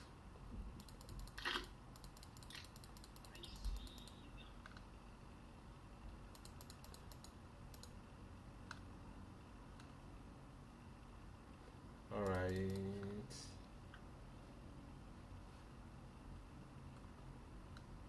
I might be asking for a break soon after maybe you'll call Michael. Okay. I mean, I'm about to leave too, so. Okay, we might as well just finish. But are you leaving to? Are you coming back? Or? So I'm leaving at 11:15. Right now it's 10:50, and then I'll go buy the stuff, take it to the guy, help him with pushing the car, and then I'll come back. But I don't know how much time will we have when I come back. That's what I don't know. So I might take an hour minimum an hour. So an hour. When I come back, we'll have an hour and a half left, maybe. I'm not sure if. Yeah, we'll see. I mean, we can continue even when I'm on the phone. I don't know. It's not like I'll be. Let's continue. Ring, ring. Hello. Hello. Yes. Hey, this is Joseph. Who's this? This is Phil. I was actually looking at your property on 123 Main Street. Is that still available? Yeah, it's still available. Okay. Yeah, well, my partners and I were looking for a property to purchase. I just wanted to kind of pick your brain on it, see what kind of feedback you've been receiving on it. Or feedback? I mean, well, the people have looked at it. They like the fact that it's well priced. It's in good condition. Obviously, all the tenants are inside, so we're gonna need a few days to leave. But everybody likes the condition. I think the only challenge they hate is that the fact that most of them were end buyers, like they wanted to move in right away, and they could not wait for the tenant to get out. Okay. Okay. So most of them tenants had to move out. Now, are the tenants on a lease or month to month? Currently month to month. Okay. Now, what's the issue then? Are they having problems with kicking the tenants out? No, I mean right now we haven't gotten any offer. So whenever we get an offer, we just need like 60 days, and the tenants already know that we're selling the house, so that won't be an issue. Okay, got it. So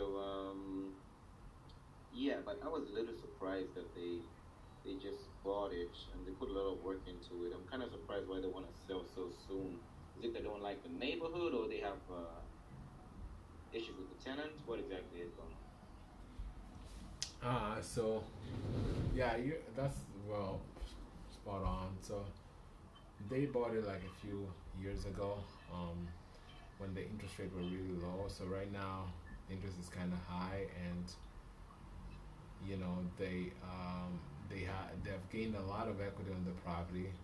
The property values have also gone up. So in fact, apart from the fact that the interest rate was high, but the property values have also gone up. So they're looking to take that equity and just move on to other investment. They're looking to invest in stocks, really. Oh, okay. Yeah. Okay, nice. Yeah, I hear that the stock market these days is kind of booming. So good for them, I guess. Do you invest in stocks? Oh no, I mean I don't know much about stocks, but I know a couple people that have been investing in them and doing quite well. So I've been in the real estate business for about 6-7 years, so I feel it's a safer investment just because the value of land is always increasing. So I prefer to invest in real estate instead. And yourself? I mean, myself, I like real estate. I mean, I've been a realtor for a long time, so I definitely like the fact that real estate is a really safe investment you can have in the world. I also like stocks, but it's just not my cup of tea. Okay.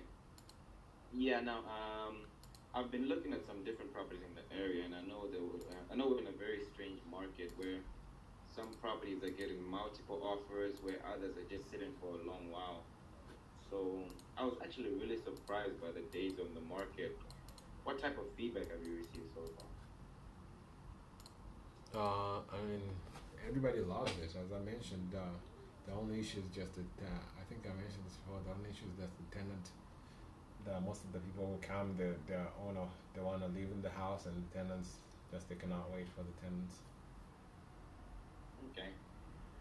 And on the 350, are they firm on that price? What's your offer? Well, if I were to give you a cash offer, I don't know. I mean, I might be a bit disrespectful to the seller, but if you don't want to know a number, if I were to come in on a cash offer, it'd probably be around 290. Do you think that's something that they will be willing to work with? No, I think you're wasting my time. 290, man. That's it's not even respectful, bro. Yeah, that's why I wasn't gonna throw any cash offers. So, because you see, the thing is, do they have any mortgage in place, by the way? Why is that important? So, what I'm thinking is instead of giving a cash offer, we buy houses in a few different ways. And one way that we can definitely give them the most money is we actually just closed on one last week where we took over the current mortgage that was in place, and we took over those payments, and we paid the seller his full asking price, and helped them with the closing costs because I paid the listing agent's commission and I waived my commission, and we just took over payments of the mortgage uh, through the title company. I guess it's formerly known as subject to. Have you done any transactions like this? Nah, but that sounds like a scam.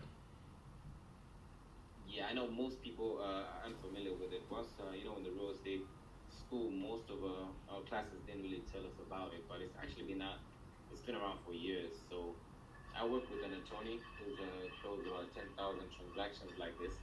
And,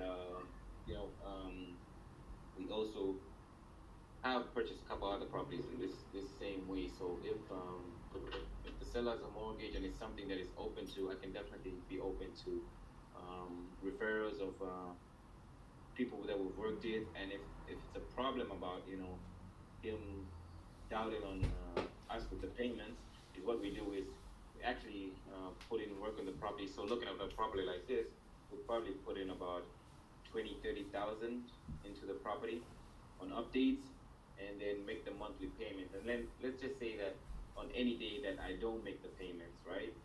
What will happen is we can simply revoke the contract, and he one will have paid off the mortgage till that point, and two, he would walk away with, whatever updates that we put onto the property. Is that something that you think he would not be willing to work with? Isn't that supposed to be illegal, the bank? Like, are you gonna tell them, are you gonna talk to the bank about this? No, but I guess your attorney can speak to our attorney, so everything will still be above board and transparent. But I guess his name will still remain under the mortgage. I would just take over the payments for him. Yeah, that's mortgage fraud. Not exactly. I mean, it's legal. It's just it's actually on the HUD, on line 213 of the HUD.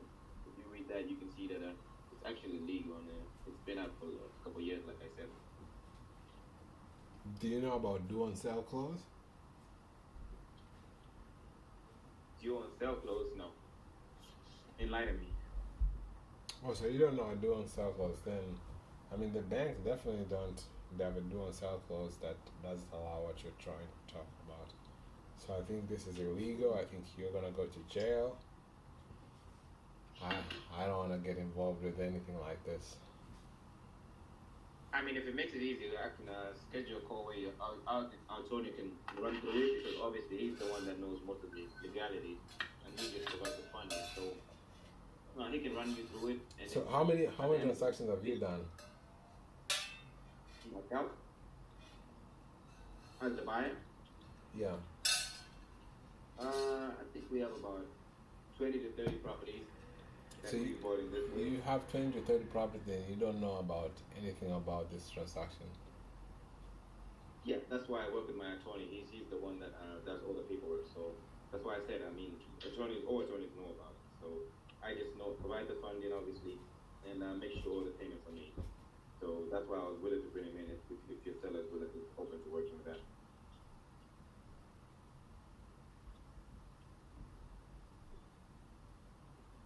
Okay.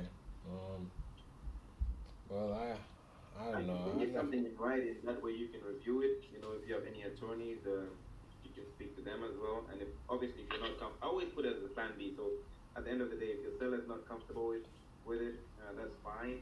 You know, you can always sell it the traditional way. But I'll be happy to bring it forward as a plan B. Yeah, I mean, I would want to do business with somebody who doesn't know what he's doing. Gotcha, gotcha. No worries then. Yeah, man. So in that case, I do wish you luck in selling this property, and I appreciate you taking the call. Okay, I appreciate it. Bye. Have fun. Bye. See, you decided to kill me on that one, huh? Bro, how come you couldn't necessarily do a sale clause? Huh? You reverted to your attorney. That's your. Yeah, I had to. The attorney. What if you do? What if he tells you, "Let me speak to an attorney"? How and you don't have an attorney? Yeah, I'm happy to do that. I think that's what. I think they also involve their attorney to attorney. So I think the attorney should be the one. But you don't have usually don't even use, because if you do too much, like it's like you actually that's a fake. Usually they don't even do the attorney. It's just a word that tell them, "Hey, I'll tell your attorney," but they usually don't. So you're putting all your powers in the attorney. Okay. But anyways, so Yeah, they do on sale clause because he killed me on that. Let's see. you gotta know it plus the attorney. I'm trying to Google it right now. You don't know what doing But it's sale not clause? meaning anything. It's just meaning with the double closing. What? Like once I search you on sale. You don't know what doing sale clause is? Check on ChatGPT, bro. Why are you doing searching? Okay, wait. There's a requirement in the mortgage or other loan agreement where the loan is paid in full if the house or asset is resold. Okay. Okay.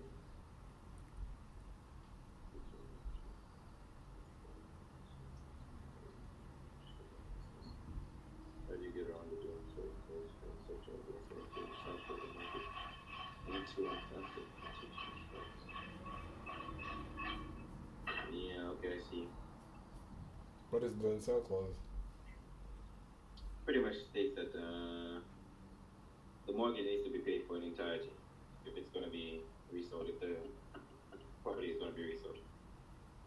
Because what's the issue with the doing sale clause? The mortgage is transferred Yeah, and it's not paid for. yeah. So you have to pay it before it's transferred, for sure. So how do you waive? How do you waive it then? If you don't, you just don't tell the banks. The banks don't care about the do on sale clause. The do on sale clause, it is there, but most of the banks, what they care about is basically a performing note. The banks are not in the business of taking properties back. So if we are paying the mortgage every day on time, if you do set up a third party servicing company to make sure that everything is automatic, the banks usually really don't worry about the do on sale clause. And we have purchased about, and our attorney has done about 10,000 transactions. You know how many times he's have a do on sale clause? Maybe one or two. And most of them is just an easy solution where we just, deed the property back to the owner, and then we do something like an agreement for sale or deed of trust. Or deed of trust. Deed of trust is agreement for agreement for sale, or we do a contract like that, and that way it becomes definitely okay. It's not a big deal for us. It's not a big deal. Got it. Yeah. All right. Let's go to the property. I think I already put the property, right? Or no? South Yale. Let's Yes. see here.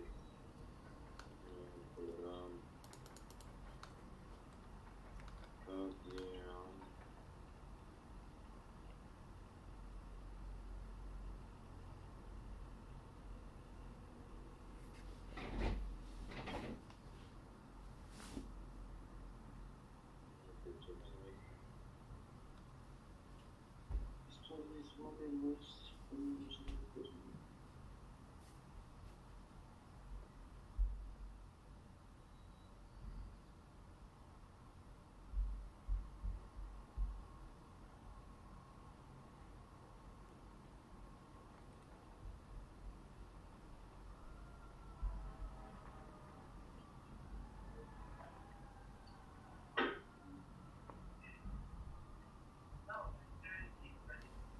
Hello.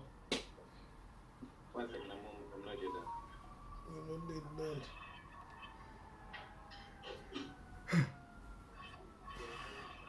Okay. Good. Yep, go ahead. Hello. Yes, hello. Hey, Philip. How are you doing?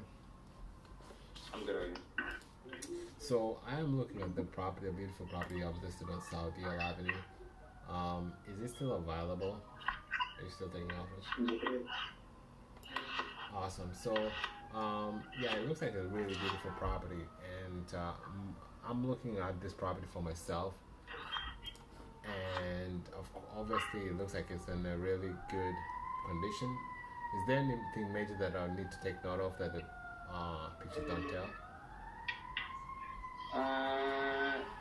Not really. I mean, I pretty much listed everything online. It was fully renovated about 3 years ago. Yeah. So right now there's really nothing that needs work on it. We just kept like a bit of the vintage allure to it. But besides that, no work needed. Great neighborhood, and it has also a big backyard on it. Okay. Wow. You said that the it was bought like 3 years ago. Why are the tenants looking to sell so quick? No, it was renovated 3 years ago, like a fully renovated 3 years ago. Okay, cool. Is there a reason why they're looking to sell? They, like the neighborhood? Yeah, Is it a bad? it was kept as a rental property, and I guess they don't want to be landlords anymore. Oh, I see.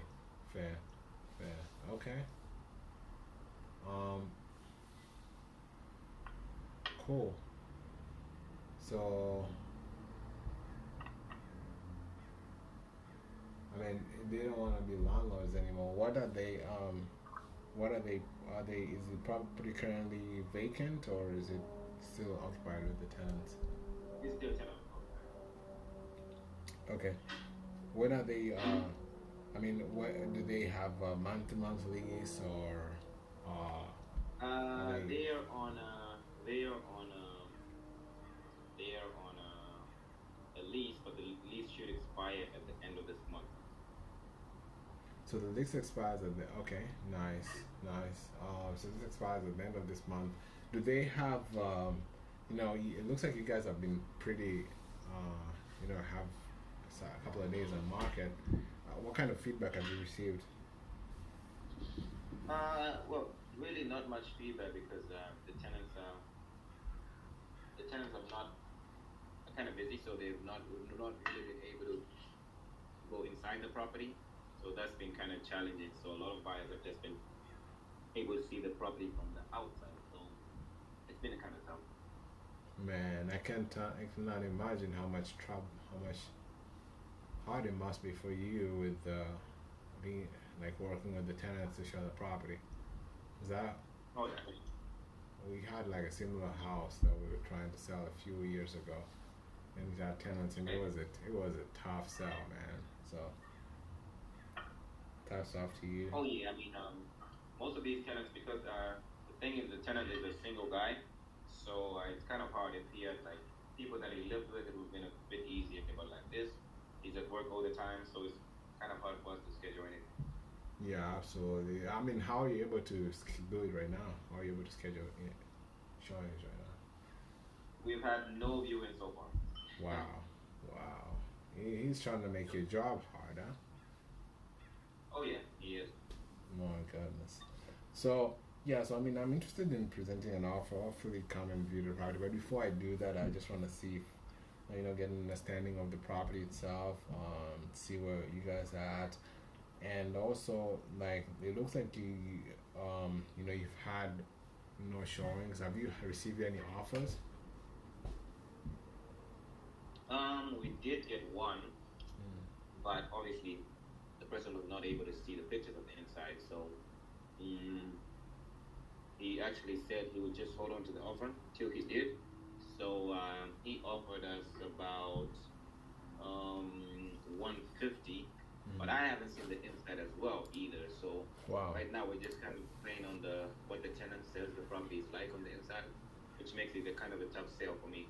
Okay, was your seller willing to take the 150? Mm, I mean, he was not opposed to it, but he also doesn't know what it's like on the inside. So Okay. if it needs work, So he's willing to put in the work and then sell at the full asking price. got it, got it. Okay. Yeah, that's. I mean, so what I'm getting is, I mean, you guys have tried. You've tried to. You have not gotten inside the house. You've had this for half of 150. I mean, is the offer still on the table, or did they back out? No. Offer is still on the table. Okay. Offer is still on the table. So what's stopping you guys from moving forward with it? Well, they just need to verify. They need to do an inspection. So without the inspection, they won't move forward. And with the tenant not showing us the property, that's been kind of the hurdle right now. Wow. Wow. Okay. Yeah, I mean, do you think the seller is willing to go? He looks like he's more lenient on the property. Is he looking to sell the property with the tenants or without the tenants? I mean, that'll all depend on the buyer, to be honest. So if you would be interested in moving forward with the tenants, that's up to you. But I wouldn't recommend, I mean, with the hell that I've gone through with these tenants, I wouldn't recommend any buyer to move Okay. forward with them. Have they tried to give them like a notice? Oh no, they're aware that they're not opposed to it. They're not resistant in any way. It's just that they're hard to reach. I mean, they're hard to reach, and they're aware of the sale, so they know at the end of the month they need to be out. So they're not resistant in any kind of way. Got it. All right. So what I'll do here is, I mean, I would definitely like this property. It looks like the seller's pretty negotiable the price. So I mean, I can run the numbers and see where I need to be at. Okay. But I mean, you said he's not opposed to 150. Do you know what's like if we were to come in lower than 150, would he still consider the price, or would he be like no, or never take that, or it all depends? It all depends. I would recommend you send away your offer. He's open to any kind of offer, so send away your offer. Send something in writing that I Yeah. can present to him, and then I guess we can pick it up from there. Okay. Do you know how much tenants are paying right now? You mean it, right? Yeah. I believe it's 1,200. Okay, cool. Yeah, okay. So let me run the numbers. I mean, it might be a good potential property for us. We had like one property we purchased just a few weeks ago. It was a rental too. The tenants, actually we took over those tenants because they were really good tenants. They were there for like almost like 10 years, kept the property. But the issue is that they just didn't, the rent was just like below what the market was offering. So when it came in, did a few minor upgrades, and we were able to increase the rent, and it became a really good investment. But that property that I would purchase, we actually purchased it. They added like a lawn underneath it, so we were able to Okay. purchase it. Took over the lawn payments, and we're able to give sell some money down, and for the remainder of the equity, we're able to give them some monthly payments until a period of time. Do you think a seller will be open to doing something like that? No. The reason is that's why I think he wants to use the money for something that that's the reason why he's also opting to get out of this monthly passive income from the tenants. I guess he wants to use the money for other investments, but I'm not sure what exactly it is.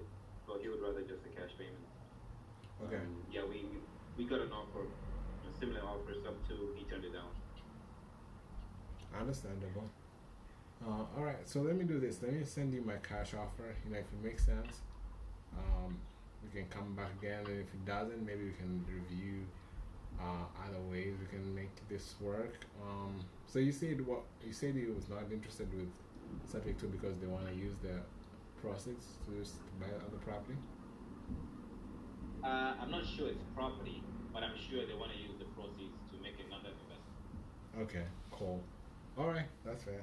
All right, so let me run the numbers and see where we need to be at. I'll give you a call. If it makes sense, then we can move forward, and if it doesn't, then that's no hard feelings. We'll probably work on another deal at some other time. Okay, that's fair enough. All right, thank you so much, Phil. Bye bye. Are you cooking? Now, Are you cooking ugali over there? Ugali and onions? no man, so Lolo cooked something which is not for me, which I don't really eat. You don't really eat, so you're gonna starve today? No, I have to eat something. I have to eat something. What is it that No, you that's- don't eat? What is it that King Philip doesn't eat? Boiled fish. What? You don't eat? Boiled. What's the wrong with boiled fish? I don't like it. Uh, I eat boiled fish. I don't eat dry fish either. do you eat fish at all? Yeah, fried fish. Yeah, actually, I don't Right. eat. I don't eat any other seafood apart from fish. Like if like Oh, yeah? oysters, shrimp. Actually, I even love everything else apart from like basic fish, like fish fillet, fish. I love everything else. I remember those days, shrimp salad. You used to still copy shrimp salad. Used You to- see? Yeah, that's my stuff. Man, I was so jealous those days. I was like, I wish I liked shrimp. Like these guys are eating that. Is it like an allergy or it's just that you just don't like? I actually I thought initially I thought it was an allergy. I thought it just didn't like. So then I tried it again. Then it was the same. I tried it like when I came to Turkey because before when I was young, I knew it was something, but I was like maybe it's just like I didn't like it. Mm-hmm. But yeah, it's an allergy, man. I just even recently when I came like this year in the beginning of this year, this is the funny thing. There was a food that I went to deliver, and then this place I went to pick up food. This place, it's called like Bumbo. It's like a southern food, whatever. I pick up the food. They were late to make the food and whatever, so I had to wait like 20 minutes, and then they decided to give me like a compensation for my time. And then in that compensation, they gave me like a food, and Okay. I thought that it was chicken, so I ended eating, and all of a sudden I started to like Throw up. throw up, and I didn't even know that it was the thing, and I realized that it's seafood. That's crazy, man. That's you're missing out, but I guess that's the way you're born. Yeah, I'm missing out, man. 'Cause especially here, like there's all kinds of seafood, you know. You just looking at it. Seeing that you guys there's like a lot of water around there, so it's definitely miss out for you. Yeah, oysters. I don't know oysters if I can. I've never tried. I've never even dared. Shrimp. Shrimp is one that I feel like so bad. There's another You never octopus. know, you can try it. You can try it. I cannot. Bro. Like even right now, I'm thinking about it. I'm just. I feel like my body's shaking. Oh yeah. Yeah. I mean, I can try, of course, like someday, maybe somebody.